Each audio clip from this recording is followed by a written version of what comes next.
সন্ধিয়াৰ চাহকাপ খাবৰ কাৰণে এটা সৰুকৈ কেক বনাইছিলোঁ আৰু কেকটো বনাইছিলোঁ মই গাজৰৰ আৰু চুজিৰে আৰু ইয়াত মই ময়দা বা কণী ব্যৱহাৰ নকৰাকৈয়ে বনালোঁ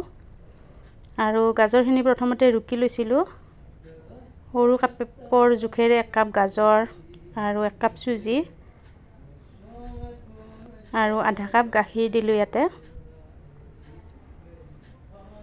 আৰু আধা কাপ চেনি এইখিনি মই প্ৰথমতে মিক্সিৰ গ্ৰাইণ্ডাৰত মই মিহি কৰি ল'ম আৰু লোৱাৰ পিছত এনেদৰে এইখিনি উলিয়াই 5 পৰা 10 মিনিটমান মই এনেদৰে অকণমান সময় ৰেষ্ট দি থ'ম আৰু খুব ধুনীয়াকৈ বেটাৰখিনি ফুলি আহিছে আৰু এতিয়া মই ইয়াত কোকো পাউডাৰ অকণমান দিম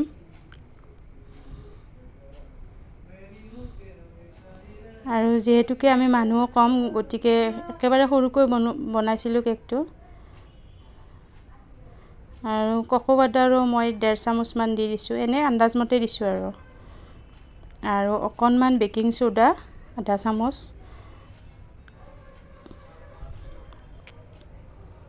আৰু 1 চামুচ বেকিং পাউডাৰ আৰু আধা কাপ মই ৰিফাইন দিছোঁ আৰু এইখিনি খুব ধুনীয়াকৈ মই মিহলি কৰি ল'ম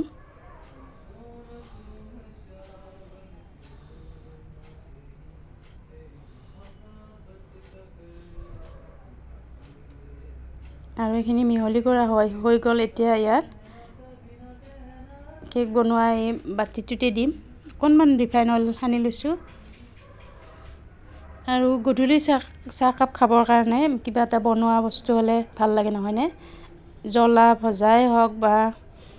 এই মিঠাই হওক কিবা এটা বনাই খাব পাৰিলে ভাল লাগে সেইকাৰণে ভাবিলোঁ আজি এটা কেক বনাওঁ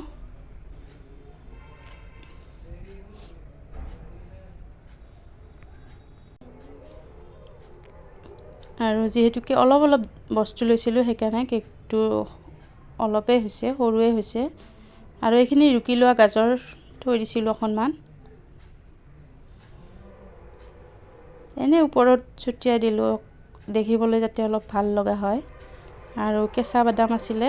তাৰেও কেইটামান দি দিলোঁ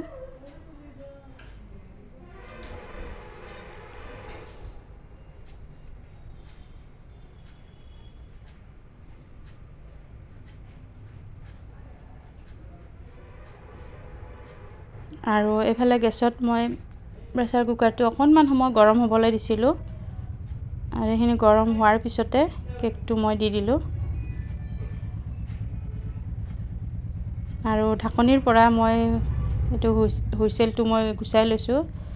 আৰু প্ৰায় আধা ঘণ্টামান লাগিছে তাৰপিছত এয়া খুব ধুনীয়াকৈ হৈছে কেকটো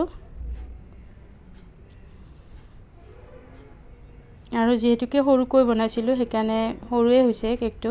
কম যোগাৰেৰে বনাইছিলোঁ আৰু খুব ধুনীয়া স্পঞ্জি হৈছে আৰু এইখিনি যে দেখিছে এইখিনি কিন্তু নিসিজাকৈ থকা নাই এইখিনি হৈছে গাজৰ ওপৰত যে দিছিলোঁ সেইখিনি আৰু খুব ধুনীয়াকৈ সিজিছে আৰু খায়ো খুব বেছি সোৱাদ লগা হৈছিলে